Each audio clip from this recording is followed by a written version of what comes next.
gracias te damos por la oportunidad que me das en esta mañana de predicar tu palabra. En este mes de la Biblia que estamos iniciando, te pedimos que tú nos hables y que salgamos con gozo, fortalecidos en nuestra fe y en el conocimiento de esta palabra tuya. Gracias en el nombre de Jesús. Amén. Amén. Pueden tomar sus lugares. Aunque después vamos a tener el momento de bienvenida con nuestro Ministerio de Relaciones.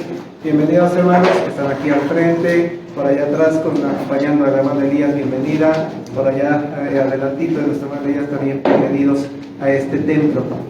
Y parte importante de nuestro culto reformado, de nuestro culto presbiteriano, es leer la Escritura.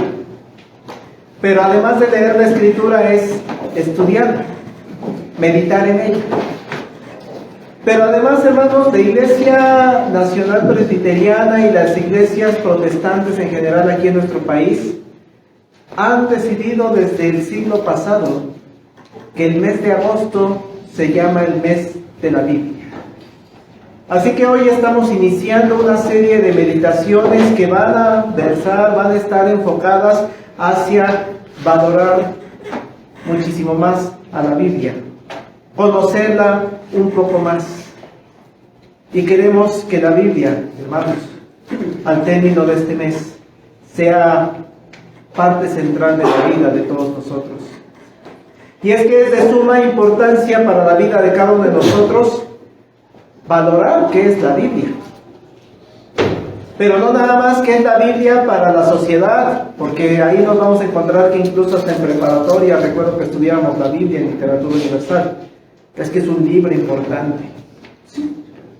Al igual que el Corán, al igual que tantos otros libros, ponen al mismo nivel a veces. Pero hermanas, hermanos, la Biblia no es solo un libro más.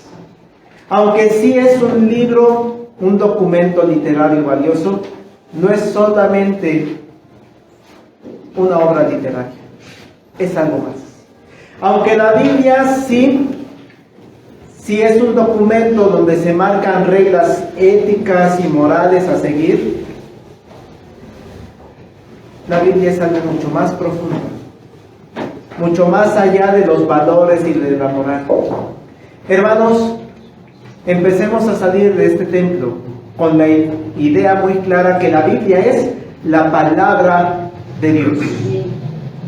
Cuando usted, hermana, hermano, en el transcurso del día abre su Biblia, cuando abre las páginas de este documento impreso en papel, o abre ya su aplicación, ahora que ya está en las redes sociales, en las aplicaciones, hermana, debemos tener en claro que está leyendo lo que Dios quiere que usted conozca. Es Dios hablándole a usted. Dios habla en esta Biblia y le dice lo que quiere Él que los creyentes en Él conozcan sobre Él. Quiere Dios que conozcamos acerca de Jesucristo, que es Dios. Y por eso el Antiguo Testamento habla de Jesucristo como promesa. El Nuevo Testamento habla de Jesucristo como una realidad. Y la parte final del Antiguo Testamento habla de Jesucristo como una esperanza de que volverá a venir. Cuando Dios nos habla a través de la Biblia, nos habla acerca del Espíritu Santo, para que lo conozcamos, para que sepamos que el Espíritu Santo es Dios, no solamente una fuerza, no solamente una energía.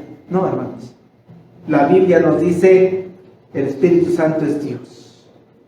Cuando usted abre la aplicación o el libro impreso de la Biblia, hay algo maravilloso que va ocurriendo en los creyentes. El Espíritu Santo está contigo. Está leyendo contigo. Te está acompañando para iluminarte. Para que tú veas ahí que hay un mensaje de amor. Hay un mensaje de esperanza para ti, para tu familia, para ese momento tan difícil que estás enfrentando o para ese momento de alegría que estás viviendo.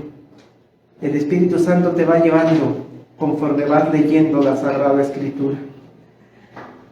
También cuando tú abres la Biblia, te encuentras con un llamado constante de Dios. Sed santo, porque yo soy santo. Y por eso de manera constante te dice, a través del testimonio de los personajes que vienen en la Biblia, arrepiéntete. Hay una constante exhortación para aléjate del pecado. Esto hacían los pueblos de alrededor de mi pueblo apartado. Tú no los hagas. Esto hizo tal personaje. Tú no lo hagas. Es Dios hablándote y diciéndote, aléjate del pecado. Aléjate de aquello que no agrada a Dios. Cuando usted y yo leemos la Biblia, sea en silencio. Cuando leemos la Biblia en voz alta, ahí solitario, tal vez en mi cuarto, tal vez en mi sala, me pongo a leer en voz alta. O tal vez cuando la leemos de manera comunitaria, como lo hicimos hace unos minutos, todos al unísono. Hermanos, Dios está hablando a su corazón. Dios está hablando a su entendimiento. Y eso es parte de lo que queremos meditar en todo este mes. La Biblia es la palabra de Dios. No es cualquier libro. No es cualquier éxito literario y bestseller. No, la Biblia es palabra de Dios. Pero la Biblia, hermanos, también es una herramienta, o visto desde otro pasaje, sabemos que la Biblia es un arma.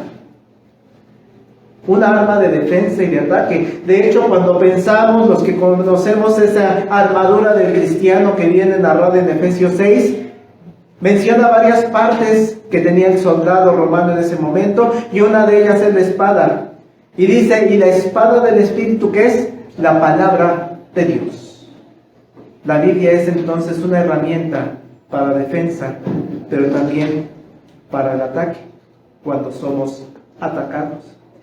El Señor Jesucristo, al inicio de su ministerio, nos deja ver la enorme importancia de conocer la Biblia y reconocerla como palabra de Dios.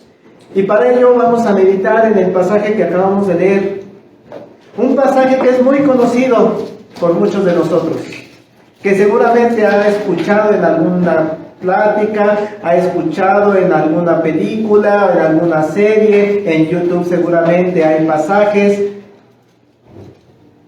cuando Jesús es tentado. Hay cosas muy interesantes, hermanos, aquí. Jesús, dice el pasaje, fue llevado por el Espíritu al desierto. Y así lo dice claramente la Escritura. Tengan abierto, por favor, el texto ahí en Mateo 4, verso 1. Entonces Jesús fue llevado por el Espíritu al desierto para ser tentado por el diablo. Hermano meditaba y pensaba sobre este pasaje. Si te dieran una indicación así, semejante, te vas a ir al desierto y vas a enfrentar a Satanás. ¿Qué pensaríamos? Además, vas a ir a ayunar. No vas a tener alimento durante 40 días. Lo cual, como es un cuerpo físico, esa es una realidad que debemos tener todos en claro. Jesús tiene un cuerpo físico. ¿Qué le va a pasar a tu cuerpo durante esos 40 días? Un debilitamiento. Va a estar débil.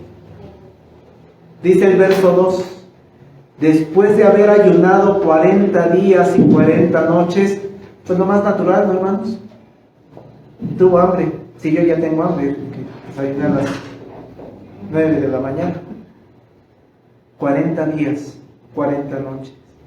Creo que podemos imaginar la posición desventajosa que tiene Jesús para tener una batalla, para enfrentar a Satanás. Pero el Espíritu lo mandó al desierto y lo dice claramente, para ser tentado por el diablo. ¿Cómo? Pero en estas condiciones, con 40 días de ayuno, en el desierto, solito. Aprovechándose de esto, Satanás va a confrontar a Jesús. La primera tentación, hermanos, le dice Satanás en el verso número 3: si eres hijo de Dios, di que estas piedras se conviertan en pan. Hermanos, creo que muchos de nosotros podemos entender el momento que está viviendo Jesucristo. Hay una necesidad de alimento. ¿Y entonces qué dice Satanás? Pues por ahí lo agarra. Por ahí lo agarramos. A muchos hermanos seguramente nos pasa que se nos antoja un pan. Y ahí es donde muchas de las veces caemos en el antojo y nos lo compramos. Aquí no es por antojo. Aquí Satanás le hace pensar a Jesús en el pan. Después de 40 días de no probar alimento.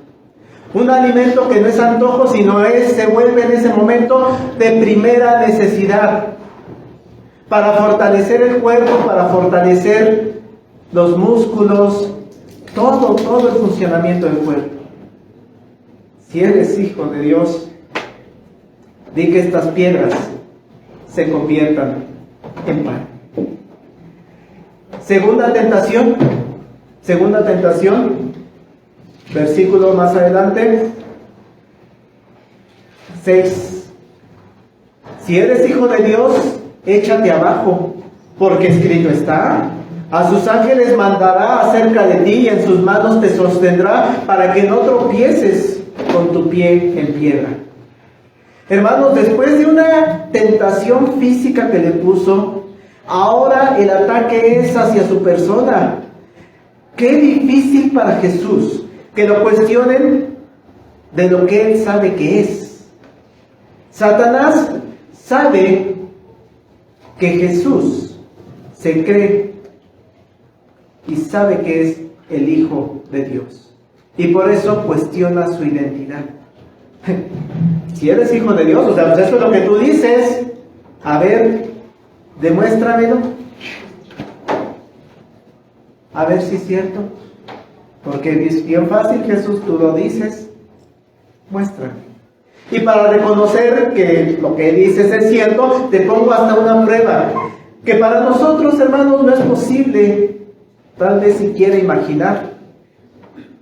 Hay por ahí películas de superhéroes, de uno que le pica una araña, que tiene que dar un salto de fe, así le llaman en esta película. Lánzate al vacío, con la confianza de que algo te va a salvar. En esta película es algo que sale aquí, ¿no? A Jesús lo cuestiona. A ver si es cierto, tú dices que eres el Hijo de Dios, a ver, lánzate al vacío. A ver si es cierto lo que dice tu misma palabra. A ver si es cierto lo que dice la Biblia en la cual crees. Si Jesús no das ese salto, Satanás no tiene por qué aceptar que tú eres el Hijo de Dios. Tercer tentación, hermanos. Verso 9. Todo esto te daré si postrado me adorares. Imagínense el momento tan complicado que está Jesús. Condiciones de debilidad que puede tener ya, tanto física, ya fue atacada su identidad, pues tú dices que eres, a ver, demuéstramelo. Y ahora la tentación es sobre a quién debe la adoración, ante quién se debe inclinar. Jesús. Dios, el Espíritu, lo dijo al principio del pasaje, lo mandó al desierto. Y ahora resulta que es el mismo Espíritu, entonces quien también lo ha puesto en esta situación tan complicada ante el enemigo. ¿Cómo adorar a quien lo mandó al desierto? ¿A ti, Espíritu Santo? ¿A ti, Padre? Si me tienes aquí con hambre, me tienes atacado por el mismo Satanás. Qué dura tentación para Jesús, hermanos. Porque Satanás, si está ahí, le dice: inclínate, adórame. Pero hermanos, pareciera ser que en esta imagen que estamos tratando de tener en nuestra mente, Jesús está solo. Está solo confrontando al enemigo, a Satanás. Pero hermanos, tiene una segunda parte. No está solo. Jesús no está en la soledad total. Dios lo acompaña. Dios Padre está con él. Dios Espíritu Santo, aunque es el que lo mandó al desierto para enfrentar a Satanás, está con él. Están presentes con él. Si hiciéramos un ejercicio, hermanos, para preguntarnos, ¿va a ser enviado usted a un desierto? Y puede llevarse una cosa. Habrá algunos de nosotros que digamos, a ver, ¿qué me llevo a esa isla desierta? ¿O qué me llevo al desierto? Habrá los que digamos, este aparato. No, yo no puedo vivir sin celular. Es algo que no puede fallar. Muchos de nosotros hasta nos regresamos. Cuando, ¿dónde está? Ya lo dejé. Claro, le pedimos a esa persona que nos quiere mandar al desierto, ponnos internet ilimitado. Habrá otros de nosotros que si pudiéramos pensar, te vas a ir al desierto, te puedes llevar algo que tú quieras y necesites y sea infaltable en tu vida, está bien. El celular no, un buen libro. Vamos a llevarnos un buen libro. Habrá quien diga, claro, me tengo que llevar el Quijote de la Mancha, esa obra maestra. No, yo me quiero llevar la colección completa de Harry Potter o de las Crónicas de Narnia. Está bien. Vamos a llevarnos un buen libro, 100 años de soledad. Pero hermanos, entre esas personas habrá alguna que digamos, te vas a ir al desierto, te puedes llevar una cosa. ¿Qué te llevas? Habrá quien diga, ¿la Biblia? Hermanos, como creyentes en Dios, esa opción debe ser considerada por nosotros. Llevarnos la Biblia, porque lo decía al principio, la Biblia es la palabra de Dios. He insistido que cuando usted abre su Biblia, es Dios que le está hablando. Si usted está allá en el desierto, en esa isla desierta, y solamente tiene algo que se pudo llevar, y es la Biblia, Dios le está hablando. Cuando usted lee la palabra de Dios, cuando usted medita en la palabra de Dios, le dice Dios, ¿qué quieres que sepa yo de ti en esto que estoy leyendo? Cuando usted estudia la palabra de Dios, está escuchando en su mente a Dios hablando con usted. Hermanos, cuando nos reunimos los miércoles a estudiar el libro de Marcos, estamos conociendo, estamos explicando y tratando de entender qué es lo que Dios quiere que yo sepa. Es Dios hablando. Cuando abrimos nuestra Biblia, Dios nos está dando consuelo. Ahí en medio del desierto, tienes el consuelo de Dios. Tienes indicaciones. Tienes palabras de aliento, tienes palabras de confianza, tienes palabras de esperanza. ¿Qué se llevaría, hermano? ¿Qué se llevaría a esa isla desierta? ¿Se incluye la Biblia en ese material que se llevaría? Cuando abrimos la Biblia, Dios nos da todo esto. Y eso nos hace tener en claro que aunque me manden a una isla desierta, si me llevo mi Biblia, no estoy solo. Tengo con quién platicar.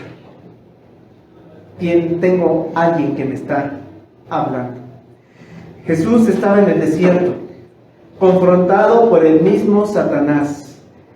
Aparentemente solo, pero no es así. Jesús estaba con el Padre, con el Espíritu Santo, a través de la Biblia, de la Sagrada Escritura. Ahí estaban ellos. Hay otra cosa que quiero resaltar. Si usted y yo somos enviados a este desierto y tenemos la oportunidad de llevarnos este libro, considero que sería una buena decisión llevar una Biblia. Puede ser la versión Reina Valera 60, sí, la que nos gusta mucho de nosotros. Tal vez no, yo me llevaría una más contemporánea, pues imagínense, vamos a estar 40 días leyendo la misma Biblia. Podría ser una traducción de lenguaje actual. un Dios habla hoy, una versión más fácil de entender. Podría ser que digamos, sí, me quiero llevar una Biblia y me la quiero llevar en papel.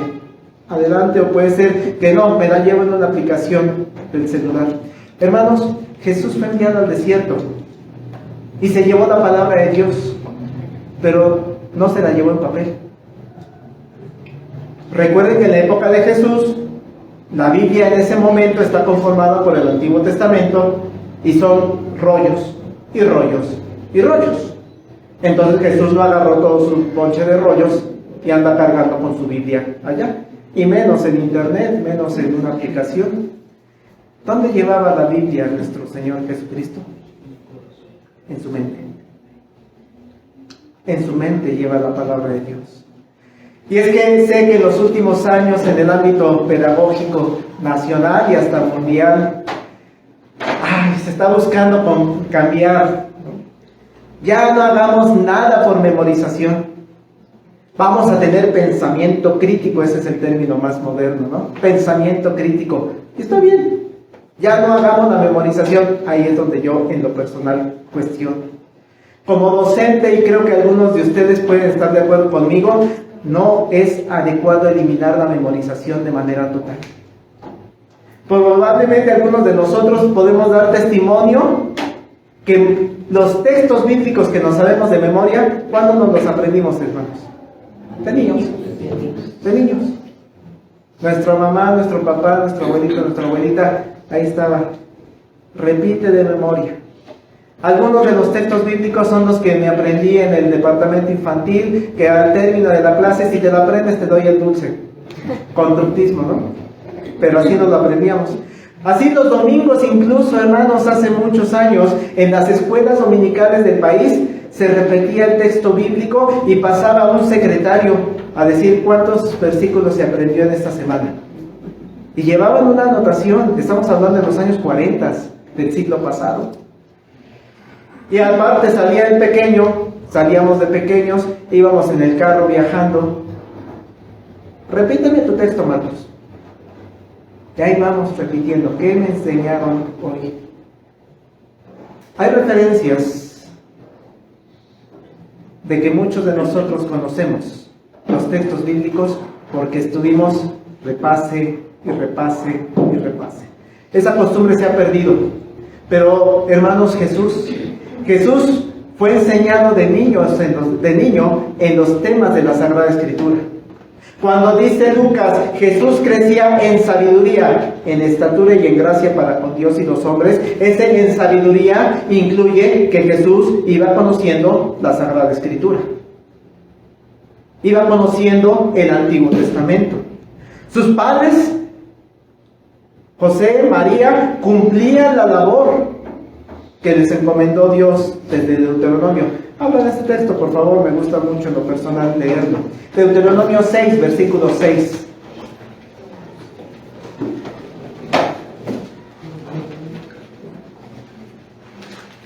Deuteronomio 6, versículo 6 en adelante.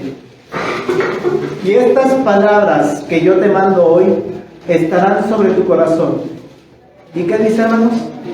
Las repetirás a tus hijos y hablarás de ella estando en tu casa y andando por el camino y al acostarte y cuando te levantes. Y todavía más allá, hermano, sigue diciendo, y las atarás como una señal en tu mano. Estarán como frontales en tus ojos y las escribirás en los postes de tu casa y en tus puertas. Marquitos, ¿qué te aprendiste en el departamento infantil?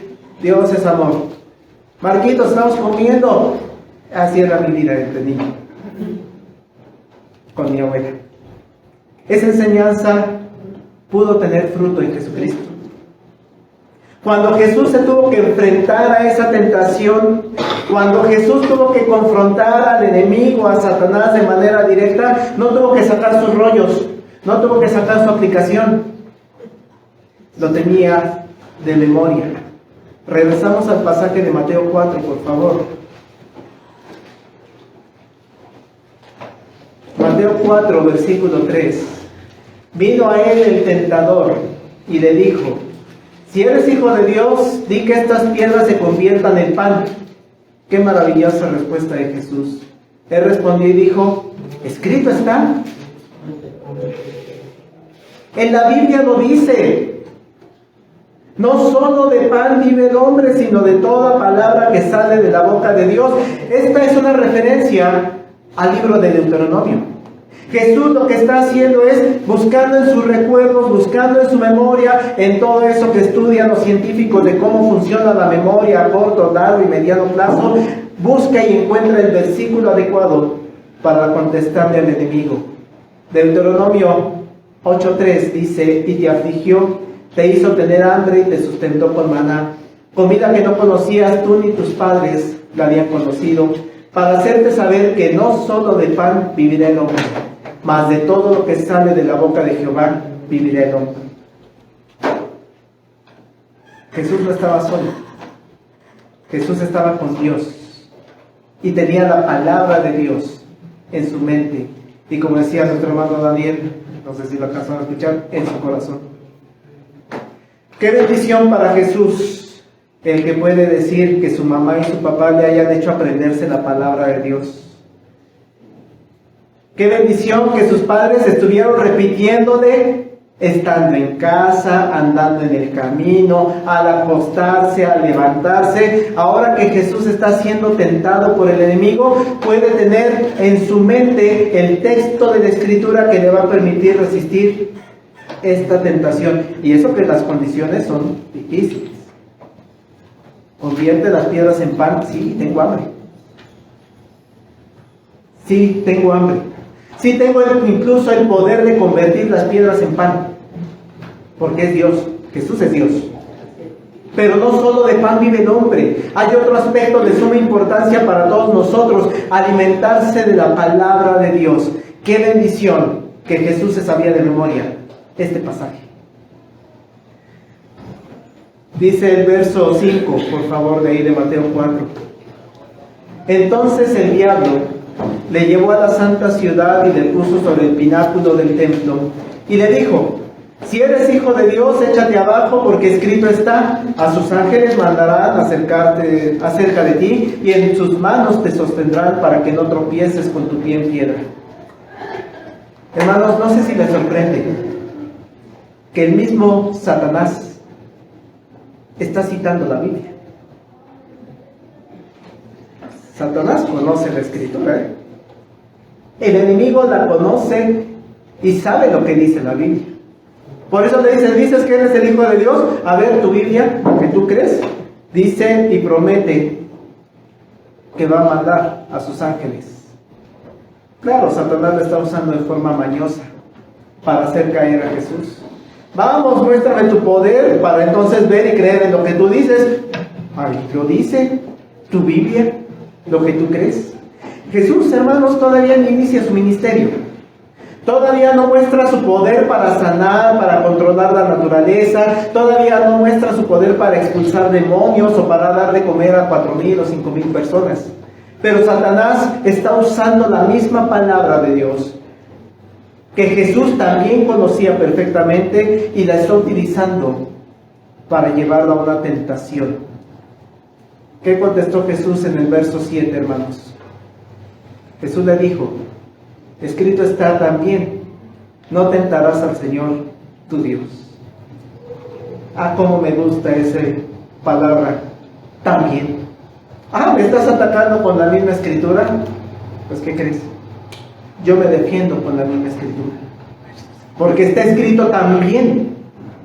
Si es cierto que Dios dice que mandará a sus ángeles para cuidarlo, allá en Salmo 91 es donde se conoce este pasaje. Salmo 91, verso 11, a sus ángeles mandará acerca de ti que te guarden en todos tus caminos, en las manos te llevarán para que tu pie no tropiece en piedra. Si es cierto, Satanás, ahí lo dice.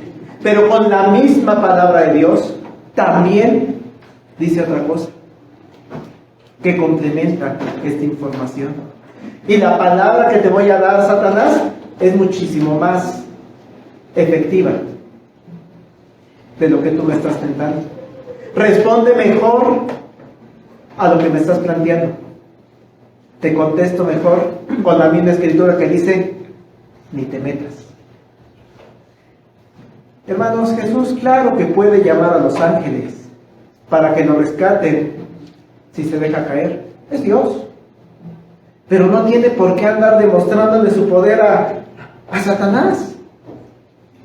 Si Satanás mismo es criatura, Dios no tiene por qué hacerle caso. Y por eso qué hermosa respuesta tiene en la mente Jesucristo cuando le dice: escrito está también, Satanás, no tentarás al Señor tu Dios. No te metas.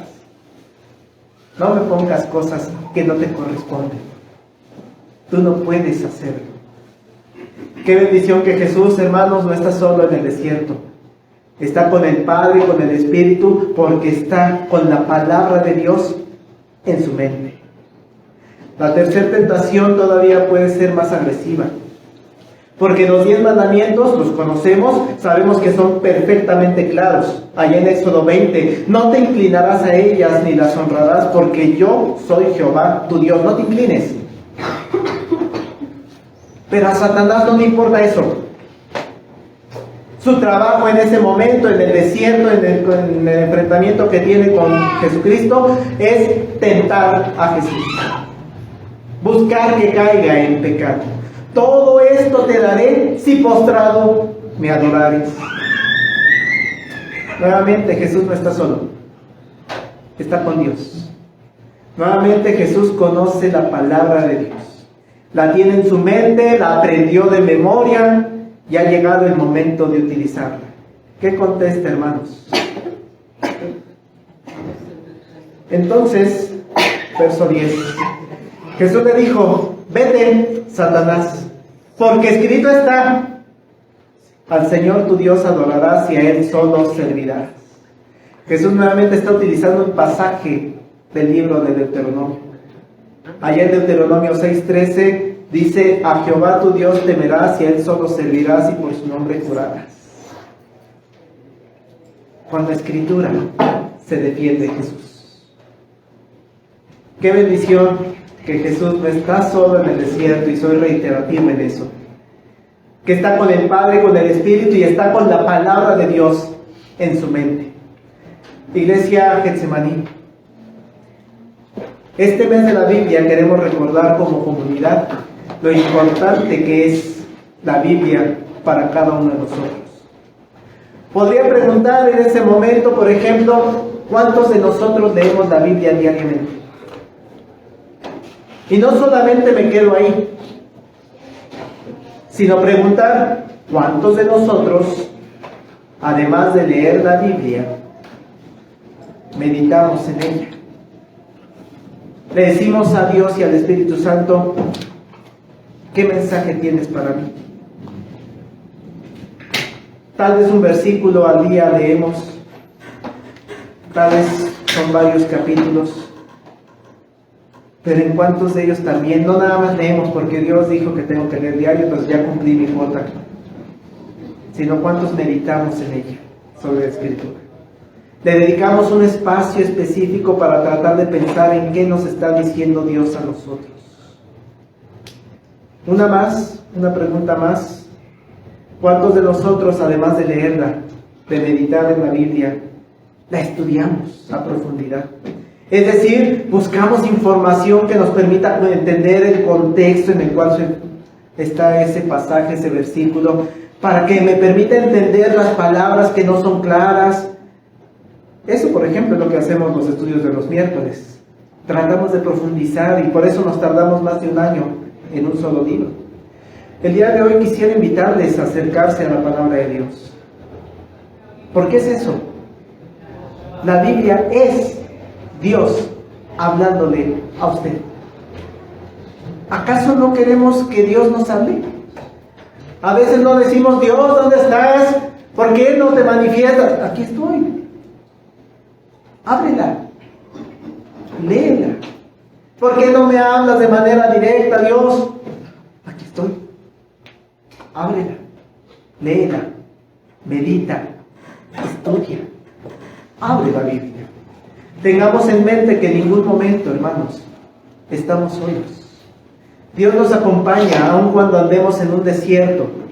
Y ese desierto puede ser no físico, sino referirnos a un desierto en el que nos sentimos solos porque estamos en medio de enfermedad, en medio de una dificultad, en medio de tristeza, de ansiedad. Ahí es cuando podemos recordar: Dios, ya me acordé dónde te voy a encontrar. Abres tu Biblia y Dios te acompaña a través de la palabra. Abramos la Biblia, hermanos, en medio de nuestro desierto. Abramos la Biblia para aprenderla, para hacerla nuestra, para aprender pasajes de memoria, que eso de repente nos falla. Si ya nuestra memoria no es tan perfecta como cuando éramos niños, y si por eso no sabemos muchos textos, algunos de nosotros, de cualquier manera, tratemos de aprenderlos, de recordar los pasajes bíblicos. A veces, el pastor no se sabe toda la Biblia, de memoria. Pastor, ¿en dónde dice el pasaje tal? Ay, sí me acuerdo más o menos. Gracias a Dios existen estos aparatos y estos libros en donde las palabras clave las podemos buscar y encontramos el pasaje más rápido. Tal vez no es totalmente de memoria, pero sí tengo idea de cómo buscar ese pasaje clave. Lo importante es que tengamos la palabra de nuestro Dios en nuestra mente. Lo importante es que meditemos en ella de mañana, de tarde, de noche, cuando salimos al trabajo, cuando regresamos del trabajo, cuando estamos en la casa, cuando estamos comiendo, cuando estamos... Eso es lo importante, porque con ella, con la palabra de Dios, tenemos una espada para combatir los ataques del enemigo. ¿Sí, hermano pastor? ¿Puede combatir la Biblia el ataque del enemigo? Lo acabamos de ver. Satanás tentó a Jesús. ¿Y con qué lo combatió? Con la Biblia. Uno de los himnos que cantamos año con año en este mes, creo que nos ayuda a expresar lo que significa la Biblia para nosotros. Es el himno número 9, búsquenlo en sus himnarios. Principalmente en esta tarde la estrofa 2, que dice: del bendito Salvador, eres infalible voz del Espíritu de Dios, que vigor al alma da, y dice el himno: cuando en aflicción está, tú me enseñas a triunfar de la muerte y el pecado. La Biblia nos ayuda, hermanos, ante las